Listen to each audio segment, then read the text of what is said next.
the Midwest Education Technology Communities podcast, otherwise known as METC.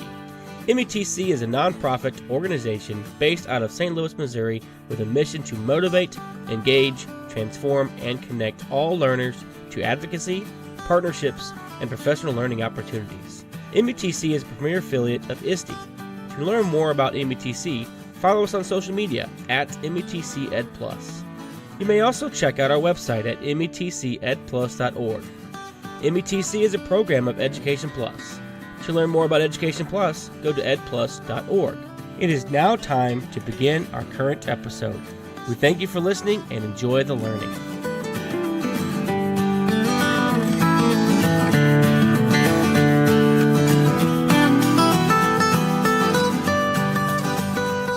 Hello there, everyone, and welcome to another episode of the METC podcast. This is episode 38. In this episode, I have two guests that are going to talk about the topic digital media managers. Christine Anderson and Lori Riedel created a course at the high school level where students learn about various apps and skills from Christine and Lori, or the internet, or previous students that have taken this course. They learn about it, they get badges, and then in turn turn around and are available for support for other teachers and classes during pre-BL type activities or other activities that may require some of these apps and skills that they've learned about. Pretty cool idea talking to them. So, of course, after talking to them, we just kept talking and talking. So this is another two-parter. Part one, we talk about the actual course and how it got started, and we talk about how the students are engaged in that. There are little reflection pieces along the way, so as you reflect on those, share your thoughts and ideas using the hashtag METC podcast. All the show notes for this episode and all the episodes can be found on our website at metcedplus.org. You can also find them in the app wherever you happen to be downloading these. They're there too. They do share some great resources. Their website with all the resources that is on there. You can follow them on Twitter, and so check them out there. So again, without further ado, let's go ahead and get into episode 38, which is Digital Media Managers, Part 1, and I'll see you at the end.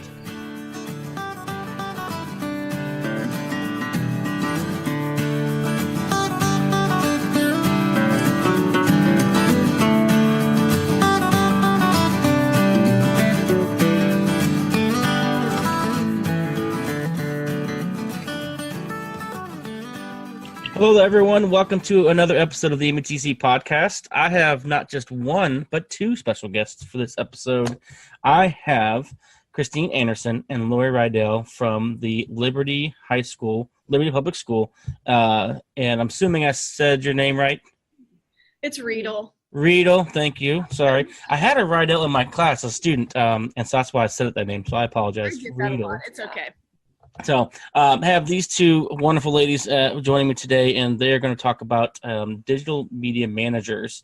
But before we get into that topic, I want them to kind of tell us a little bit about themselves, and we'll go from there. Okay. Well, right now we're library media specialists together, so we're at the same school. We get to work together side by side, which is awesome. I'm Chris, by the way, and I have been teaching for about 23 years. And in the library, I guess, for most of that, for 13 of it. So my journey began in an elementary classroom, 4th and 5th grade. And then I became an elementary librarian until the last 6 years, where I guess I graduated to high school. And here I am at the high school library. It turns out that it's much like any other level. Kids are still fun, kids are still interesting, and they all just want to learn. So it's a great place to be. I'm Lori, and the interesting thing is that even though we did not start at the high school together, our stories are very similar. This is my 23rd year in education, all 23 at Liberty Public Schools. I was in elementary for 19 years before switching over to the high school. Probably about the same, probably 10 years in the library so far. Beginning in elementary library and then moving over to the high school. So we're really a perfect match, even though we didn't start at the high school together, but our stories are very similar. But we sort of get that a lot. Who thought it was a good idea to put you guys in the same place? That's funny. Yeah, so you both started elementary and you moved to high school. I could not see that as being a positive thing on my end. Well, No, I can't deal with high schoolers. Teenagers it drive was me crazy. terrifying to Yeah. start off with. Like the first day, We I were was scared. like, this is terrifying. But I guess some of them they're old enough to where they almost act like adults, and so I guess you can get used to it. They're It's fun. really tall kids. Really tall. That's not a good way to look at it. Yeah. Taller than me, I'm sure. So Most of them are bigger than we are. Mm-hmm. okay. Well, thank you for sharing. And so let's talk about this digital media managers. It's a course, correct? Yes. All right. Tell us a little bit about that for me, please. Okay, I can start. This is Lori, by the way. Digital Media Managers is a semester-long course, and it is a group of students who are assisting other students and staff with technology use. So it's a little different than your typical student tech team. They don't fix things, but they help students use iMovie or 3D print and design, things like that. We have about 2 students every hour throughout the school day that are available to assist teachers and students. I don't know if there's anything you want to add to that. So no, I mean, it really is just meeting our need that we have here, just because PBL has come on board and we have so many projects going all the time. And I mean, our role is still, we have to cover all the foundational things, but we also need to be able to provide all the digital resources and the help that goes along with that. So the students were just a natural fit. That makes sense. And so how do students, get into the course? So there's an application that they would fill out. It doesn't really ask for much, but it does ask for a teacher reference. And so that's what we kind of use to check to make sure that they have the characteristics that they need to be in the course. We don't expect them to be, tech savvy necessarily, because we'll train that and they do a lot of self-training, but we're looking for kids who can learn independently, who are comfortable working and talking to others, those kind of characteristics. And then we just follow through on that. Gotcha. So you said that not necessarily don't have to be tech savvy, but so how do they get those skills of being confident and proficient in like iMovie, maybe it's like Seesaw or Flipgrid or all these apps that are very PBL focused, right? Where do they get that from? There's a few different ways. They have a lot of things that they're doing. Since they're not always helping clients, they have a lot of things that they're doing, in their other time. One thing that we've set up this year is a badging program. And so some of the things like you just mentioned, the things that are frequently used, things that people jump into right away, they earn badges in that. And then we post that on our website so that they can see, okay, this digital media manager has earned these badges. So if you need to use iMovie, this is a great resource for you. They also dig deeper into some of our bigger equipment and they create training modules for other people to use. So while they're becoming the expert, they're also creating a resource that other managers who maybe aren't experts on a certain piece of equipment can go to, and it has step-by-step, really concise directions on how to use those things. And what's fabulous is each semester that we have the course, it's building. So a manager last year created a 3D training module or a training module on 3D printing. So our managers this semester can use that to teach themselves that skill and get badged. So it grows with each semester as the kids learn new things and then learn from each other. That's awesome. So the course is obviously adapting to the needs as the years go on. So that's pretty good. And it's doing it almost internally. So, and student led by that, obviously. So that's pretty cool. Yes. And it's kind of fun to see them because sometimes they're starting off with like a very like surface level tutorial on something, and then they realize, okay, people are ready to go deeper. So then one training module turns into something that's just taking it to a new level. How do you use this to do, more? And sometimes they're training other managers too now, which is nice. So it's evolving all the time. That's very cool. And I heard you say that they're not always helping clients. So who are you calling clients? Anyone that they work with actually is a client. So teachers will come in, students. Sometimes they work with a whole class. So when we have a whole class come in that needs help with the project, they're with us. They are one of us at that time. We're on the same level, to be honest, when they're working with technology and they're with us. But we kind of tell them, even if you're not working with the client, face to face, creating those training modules and things like that, you're still assisting clients. You're just creating virtual tools for them to use when they have time to learn it. And they're starting to attract a little attention outside of our school building. And so we have some elementary buildings, and they're like, is there any scenario where we could have our kids maybe FaceTime with your kids, or somehow make a digital connection? So they're trying to do something, they could benefit from the high school kids walking them through it or giving them a little training. So we're looking at that. And then we've got a couple of other buildings, I think that they're probably more than we can handle. So maybe they're going to start their own programs.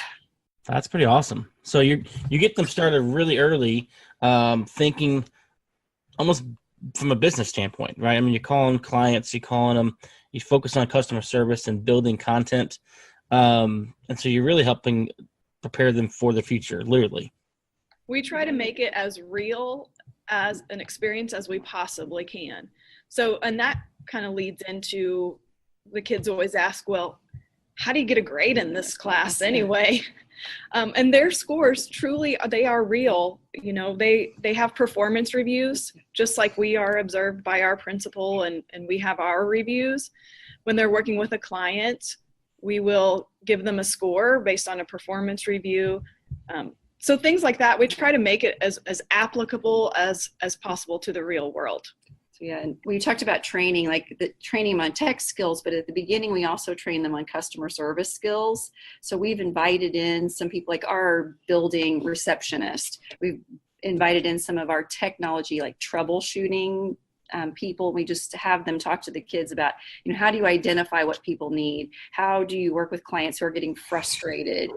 How do you refocus a conversation that needs to come back to what your real issue is? How do you work with people that maybe you don't have the most positive relationship with outside of this situation? And so I feel like they're getting job skills that they're going to carry with them for a really long time. Opportunity to earn some METC podcast stickers. Reflect on what Lori and Christine share with us in this episode, and share your reflections using the hashtag METC podcast, and I might reach out to you and send some stickers. Yeah, I mean, not just job skills. Let's just call them what they are. They are life skills. Yes. Whether you have a job or not, or whatever happening. I mean, those are skills that we use to build relationships. Yes. And, we have got episodes coming out right now. It's talking about creating relationships. And, that you're helping them do that. The skills to be able to create those. Otherwise, they'll struggle all the way down the line. So that's huge. Yeah. But yeah, you definitely answered my next question is how do they get graded? But it's pretty cool. So they're getting actually, you call it graded because we're in a school setting, right? But they're getting evaluated. I mean, they're getting, their grade is being determined on how well they actually service their clients. This is pretty cool. Well, and it's interesting too, they've been making some promotional flyers, kind of getting the word out that, who they are, which students they are, when they're actually available. And they've been making flyers. And so we've told them it's really hard for you to make less than an A in this class, because since everything has an authentic audience, it is being published to our public. It can't go out until it's perfect. So in the business world, you don't send flyers out in the mail until they're perfect. And so they have to redo them. They, help each other by proofreading. They give each other feedback. They get feedback from us, but it's not done until it's really perfect. Which also makes our course a little bit different, because in other classes, when you write your paper or you do your math work or whatever and you turn it in, that's the score, and that's pretty much the end. Ours is constantly changing. They're just like she said, they're in constant state of revision because it's real work that they're doing. It's just not an assignment that we're creating for them to do. So it's interesting because you said it's very different than the other courses. I don't disagree with it at all, but it's a shame that it is, right? I mean, yes, you are I mean, it's real life. When we are evaluated as educators, it's not pass fail. It's not, well, you did a horrible job teaching that lesson. You're out of here. You're gone, right? It's your principal, your leadership works with you to become a better educator. Same thing would be for the classroom, right? If you didn't do well on a math test, feedback is helpful. And where can you learn and grow? And you retake that and show that you've made that growth. And so now you have a new score, right? You're doing that same thing. And so instead of giving them grades along the way, the final grade is, like you said, easy to get because it has to be perfect. Yeah. And I think they learn right away. They start to step up. They're like, okay, I can't just say at the last minute, I'm going to throw this together and turn it in, because they learn right away. Okay, it's never going to work. I might come with that, but then I have to show everyone else, and then I have to take their feedback. So I might as well do a good job from the very beginning and give it my best. And another thing that's really fun too is not only are they getting constant feedback on their individual work, but as a team, we will sit down and just evaluate, okay, how is this working? We set up these guidelines for 3D printing. How's this working for the school? Let's talk about that. What do we need to fix? What do we need to change? So it's individual, but it's also as collectively, like we are peers with them in some instances. Like, how can we make this course better? How can our services be better to the school and our clients? So it's empowering to them too, that they have such an active role in what it looks like. Yeah, I can imagine. I spend half of my time, literally half my time, because of my job working for the state of Missouri, and helping teachers understand the purpose of assessments and how we should look at them differently. And that's what you're doing. You're looking at assessments differently and making it meaningful and providing ownership for you're doing what you're supposed to be doing, and that's awesome. It's interesting, like kids will ask us, so when they're questioning the grades, like, is there a test? It's like, well, not in what you're thinking of as the traditional sense of a test. You're constantly on the hot seat, I guess, because you are the face of digital media managers. And so everything you do, I guess, is a test, if you want to look at it that way. But they feel empowered when there's no paper, pencil, you're going to tell me all the parts of a 3D printer or any of that stuff. And for that reason, I think they feel like they're getting some great deal. These kids work hard, and they're learning things that a lot of them have zero background knowledge on. So they are really, really growing a skill set. But we get comments all the time about how comfortable and relaxed they feel in here, because there isn't the one and done kind of a thing. It's a constant learning and constant growing, and there's no punishment factor. There's no, detriment to failing, because there really isn't failing. It just means, okay, this didn't work. And then, so now what am I going to try? But it really kind of gives them the freedom to learn all kinds of new things. Well, and I think piggybacking on that, like one of the things that they'll tell you too is, like, we tell them at the beginning of the semester, you're going to be working with clients and we'll evaluate that, but you have to do these things. It's almost like a menu. You're going to create 2 training modules. You're going to do some blog posts. You're going to, earn this many badges. It has to be done by the end of the semester. So they learn a lot about time management. I would say with any of them, if they find that one thing is like extremely difficult, that might be it. And so, we're constantly, it's almost like a workshop model with them in that regard, where we're, show me what you have done, show me where you are. Here's how many weeks we have left. Keep in mind that you can never predict if your day is going to be spent on working on learning that tool, or if someone else is going to come in and take up your time. So as far as time management goes, and having the flexibility that we have as far as deadlines and things go, they're learning about that too. Thinking about the ISTE standards here, in particular the analyst standard, and it asks us to assess students differently or allow them to demonstrate their understanding differently using technology. How are you doing this in your classroom? Share with us at the hashtag METC podcast. I think that it's important to observe that you have created a course that not only meets the needs of your teachers, but definitely meets the needs of your students and meets the needs of their communities. That's pretty cool. So I think we skipped over the whole part of how to get started. I mean, is this an idea that you two came up with, or did the leadership come in and say this, or the teacher? Where'd it come from? We made our own bed. Okay. It evolved, yes. I mean, I think a long time ago, the vision came out when our district went 1-to-1. There was an approach from a superintendent that we had at the time that said, can you take a small group of kids who can dive into this new, these MacBooks that our kids are not familiar with, and could you make a few, tutorials? Could you do a few things to help out? And it was literally, 7 kids in 1 hour of the day, and they were kind of making a few things to push out. And then I feel like we outgrew that, but our time was getting, so crazy. Like as people became masters of this, or at least they felt comfortable with it, then they're coming in and like, okay, so we've got all these ideas. Our kids are going to, be podcasting and making all these videos, and we've got all these ideas for these things.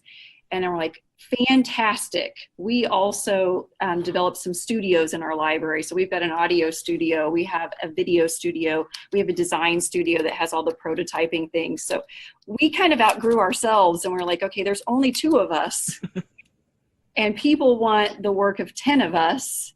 So what do we do? And so then we started just kind of looking around. We kind of had a vision of what we wanted. And so we were looking to see, has anyone else already created something like this? And there are a lot of student tech teams out there, and they are a lot of fantastic, super successful tech teams. But it wasn't quite what we were looking for, because we weren't looking to create a group of students that could assist when things weren't working. We were looking at a whole different level of assistance. Like she had mentioned before, PBLs, project-based learn. I mean, all of this stuff was going on in our high school, and our kids and teachers needed help with production, audio production, video production, prototyping, not, something's not loading on my computer. So it was a little different. We have a full-time technology person, a tech in our building who takes care of all of that, which is nice. So we kind of have to start with, okay, how do we build, the tech integration team, and how do we help people when they're not with us? So we kind of had to start with thinking in that regard.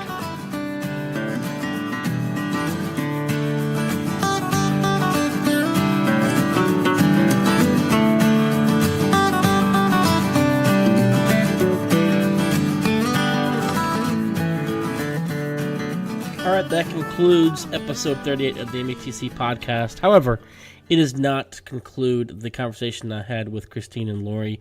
We just continued to talk, and so I wanted to shorten this episode down to keep it within our 30-minute range that we try to keep to. So we will continue our conversation in the next episode, episode 39, I believe it should be. So thank you to Lori and Christine for joining me on this episode and sharing their course, Digital Media Managers. It sounds amazing. I hope one day to be able to go over there and see it in action. I will be able to see them in action at the conference, METC 19. It's coming up in February 11th through 13th in St. Charles Convention Center. I think you all should be there, and come check out Christine and Lori talk about their digital media managers and all the cool things that they're doing with those kids. I just love that they're getting the skills that they're going to need for their future. Some people call them 21st century skills. Let's just call them skills that they need, regardless of what century it is, to be able to communicate effectively with clients, with people, and have those conversations needed to be able to meet deadlines. This is amazing stuff, and they're teaching them to become educators, and so it's really cool. So thanks again for joining us, Christine and Lori. It was awesome. If you liked the conversation as well, please share out using the hashtag METC podcast. I would greatly appreciate it. Also, leave any comments or feedback on your iTunes or Google Play podcasting app as well. Those reviews help others find our podcasts. While you're reviewing, or if you don't want to review, just go ahead and share this out to anybody you think will benefit from it, whether it's on social media, whether it's through text message or email. Share it out to the community. The whole idea behind this podcast is to share the story with the world of the educators that we interview every week. So these 2 educators do an amazing job with their students, and the story should be shared. So please continue to do that.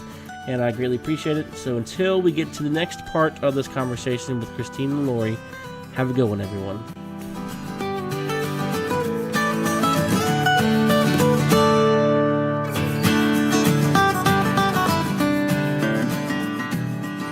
Thank you for listening to the Midwest Education Technology Communities podcast, otherwise known as METC. To learn more about METC, check out our website at metcedplus.org or follow us on social media at METC Ed Plus. To learn more about Education Plus, go to edplus.org.